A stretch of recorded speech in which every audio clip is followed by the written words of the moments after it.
और अब राइट या रॉन्ग की सीरीज में आज हम बात करेंगे बॉलीवुड स्टार संजय दत्त की। खबर आई कि संजय दत्त चुनाव लड़ रहे हैं और वो भी हरियाणा की करनाल सीट से। खबर उड़ी कि कांग्रेस बॉलीवुड एक्टर संजय दत्त को टिकट देकर पूर्व मुख्यमंत्री मनोहर लाल के सामने उतार सकती है। इसके बाद मुंबई से दिल्ली और हरियाणा में सियासी चर्चा तेज होने लगी। क्या संजय दत्त मनोहर लाल को टक्कर दे पाएंगे? सबसे बड़ा सवाल ये उठा कि संजय दत्त मोदी लहर में आखिर क्यों चुनाव मैदान में उतर रहे हैं। हालांकि दत्त फैमिली से चाहे उनके पिता सुनील दत्त रहे हों या फिर प्रिया दत्त चुनाव लड़ चुके हैं, जीत चुके हैं, एमपी बन चुके हैं, इसलिए करनाल के लोगों ने भी एक बार को ये मान लिया कि संजय दत्त भी शायद इस बार करनाल से, हरियाणा के करनाल से किस्मत आजमाने जा रहे हैं। लेकिन करनाल से मनोहर लाल के खिलाफ ही क्यों, ये बड़ी सियासी चर्चा है। हमने इस खबर की पड़ताल की क्योंकि बहुत ज्यादा वायरल हो रही थी ये खबर। फिर हमने सोशल मीडिया से लेकर करनाल तक में ग्राउंड रिपोर्ट भी तैयार की और जाना कि क्या वाकई करनाल में इस बार संजय दत्त वर्सेस मनोहर लाल होने वाला है। क्या जिस तरह की चर्चाएं चल रही हैं, क्योंकि अलग अलग वेबसाइट्स पर, अलग अलग न्यूज़पेपर्स में इस तरह की बातें सामने आ रही थी कि इस बार हरियाणा की करनाल सीट हॉट सीट होने वाली है, क्योंकि यहाँ पर मुकाबला दिलचस्प होगा। यहाँ पर मुकाबला पूर्व मुख्यमंत्री मनोहर लाल और बॉलीवुड स्टार संजय दत्त के बीच होने वाला है। इस तरह की चर्चाएं चल रही थी। लेकिन सबसे बड़ा सवाल ये था कि न तो कांग्रेस इस पर कुछ बोल रही थी और न ही संजय दत्त ने इस पर किसी भी तरह का कोई कमेंट तब तक किया था। फिर हमने इसकी पड़ताल की, नतीजा उस पड़ताल में क्या आया वो मैं आपको दिखाऊंगा। लेकिन इस खबर ने करनाल के लोगों को एक चर्चा करने का मौका जरूर दे दिया, क्योंकि संजय दत्त बड़े स्टार हैं और स्टार संजय दत्त अगर कांग्रेस के टिकट पर करनाल सीट से चुनाव मैदान में उतरते तो जाहिर सी बात है कि ये चुनाव सबसे ज्यादा चर्चा बटोरने वाला चुनाव हो सकता था। अब जब संजय दत्त के चुनाव लड़ने की खबर करनाल पहुंची तो वहां के लोगों ने पहले तो सोचा कि चलो अच्छा है, कम से कम संजय दत्त को सामने से देखने का मौका मिल जाएगा। लेकिन लोग सोच में पड़ गए कि ये खबर सच भी है या नहीं। क्या संजय दत्त मनोहर लाल को मनोहर लाल को टक्कर दे पाएंगे? क्योंकि सवाल ये है कि संजय दत्त अच्छे खासे स्टार हैं, तो सवाल ये भी कई लोगों के मन में था कि क्या वाकई में संजय दत्त इतना बड़ा सियासी रिस्क ले सकते हैं। देखिए लोगों ने क्या कहा इस पर, किस तरह के रिएक्शंस रहे वहां पर। प्रदेश की 10 लोकसभा सीटों में से सबसे ज्यादा हॉट सीट करनाल की मानी जा रही है, क्योंकि करनाल लोकसभा सीट से बीजेपी के प्रत्याशी पूर्व मुख्यमंत्री मनोहर लाल हैं। ऐसे में जिस तरह से अब कांग्रेस की तरफ से ये कयास लगाए जा रहे हैं कि फिल्म अभिनेता संजय दत्त यहां से कांग्रेस के उम्मीदवार हो सकते हैं, क्या कुछ प्रतिक्रिया कांग्रेस के उम्मीदवार को लेकर यदि ऐसा होता है, क्या कुछ लोगों की प्रतिक्रिया रहेगी। हम इस समय मार्केट में मौजूद है, दुकानदार क्या कुछ कहते हैं, युवा वर्ग हमारे साथ है, उनसे बात करते हैं।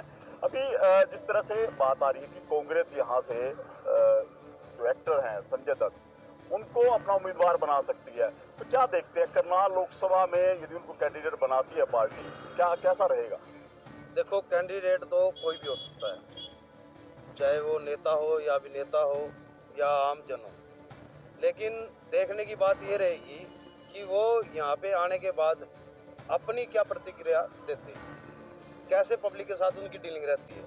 क्योंकि हमने पहले भी देखे हुए हैं कई ऐसे नेता आए चले गए जो सिर्फ सीमित दायरे में सिमट कर रह गए। उन्होंने कभी जाके पब्लिक को का सुख दुख नहीं साथ उनमें साझा किया, कभी उन्होंने ये नहीं पूछा कि हाल क्या है पब्लिक का। उन्होंने सिर्फ वोटें ली और अच्छे मार्जिन से वोटें ली, उसके बाद दिखे भी नहीं। फिल्म स्टार जैसे पार्टी है, राजनीतिक पार्टियां, काफी इफेक्ट रहता है। ये ऐसा है जी, सुनने में आती है कि इनका भी आरक्षण होता है, तो आरक्षण के तहत इनको ऑल इंडिया में जो है सीटें दी जाती हैं। लेकिन बात ये है कि वो अगर यहाँ से आ जाते हैं, आने के बाद बन जाते हैं, या पब्लिक का मूड उनके साथ आ जाता है कहीं ना कहीं, तो वो पब्लिक के साथ कैसे डीलिंग करेंगे, क्या पिछले नेताओं की तरह करेंगे। से बीजेपी के प्रत्याशी मनोहर लाल हैं, कितना मुकाबला देखेंगे यदि संजय दत्त यहाँ से आ जाते हैं? सबसे पहले तो मैं आपके चैनल का धन्यवाद करता हूँ। देखिए, ये चुनाव है, चुनाव जो होने जा रहा है 24 का, ये मोदी बनाम राहुल है। मोदी के नाम पर ज्यादा वोट मिलेंगी, हिंदुत्व के नाम पर वोट मिलेंगी। संजय दत्त का नाम आ रहा है, संजय दत्त ये फिल्मी है, एज हो गया इसकी, कोई यहाँ पर करनाल लोकसभा में कोई भी दत्त नहीं है। तो जैसे ये खबर उड़ी कि भाई संजय दत्त चुनाव लड़ रहे हैं, हरियाणा से चुनाव लड़ रहे हैं, हरियाणा की करनाल सीट से चुनाव लड़ रहे हैं, लोगों के बीच कौतूहल पैदा हुआ कि कहीं ऐसा तो नहीं कि जो मुकाबला है वो कहीं कड़ा पड़ जाए, क्योंकि कई बार ऐसा देखा गया है कि जो स्टार पावर होती है वो पॉलिटिक्स पावर पर भारी पड़ जाती है। कई पूर्व में ऐसे एग्जाम्पल्स भी रहे हैं, तो लोगों के बीच बहुत तरह की चर्चाएं होने लगी। लेकिन सवाल अब तक यही खड़ा हुआ था कि क्या वाकई में सच है कि संजय दत्त करनाल से चुनाव लड़ रहे हैं या नहीं। मेरे सहयोगी आशीष दीक्षित ने इसकी पड़ताल की और करनाल से लेकर सोशल मीडिया तक तमाम एंगल्स को खंगाला। देखिए संजय दत्त के चुनाव लड़ने की खबर पर क्या हकीकत निकल कर सामने आई। अब सवाल यह है कि संजय दत्त क्या करनाल से वाकई में चुनाव लड़ना चाह रहे हैं? क्या वाकई में कांग्रेस ने उनको टिकट दी है? ये बड़ा अजीब सवाल था, क्योंकि जिस तरीके से राम मंदिर की लहर है, मोदी की शोर है, संजय दत्त आखिर इन दिनों को संजय दत्त ने क्यों चुना होगा, ये अफवाह होने लगी। क्यों चुना होगा चुनाव लड़ने के लिए? सबसे इंपॉर्टेंट बात यह है कि करनाल से ही क्यों, मनोहर लाल खट्टर के खिलाफ ही क्यों ये बात फैलाई गई, अफवाह उड़ाई गई। हमने तमाम रिसर्च की और जानने की कोशिश की कि क्या संजय दत्त ने क्या वाकई चुनाव लड़ रहे हैं, क्या वाकई संजय दत्त करनाल से ही चुनाव लड़ रहे हैं। हमने इस खबर पर राइट या रॉन्ग जानने की कोशिश की और हम तमाम साइट्स पर गए। हमने देखा कि कई साइट्स ने संजय दत्त के लिए चुनाव लड़ने की बात लिखी हुई है कि करनाल से संजय दत्त चुनाव लड़ सकते हैं, हरियाणा से संजय दत्त चुनाव लड़ सकते हैं, मनोहर लाल खट्टर के खिलाफ संजय दत्त चुनाव लड़ सकते हैं। तमाम खबरें लगी हुई थी साइट्स पर, एक्सक्लेमेटरी मार्क था, लड़ सकते हैं, हो सकता है, ऐसी टाइप की खबरें थी।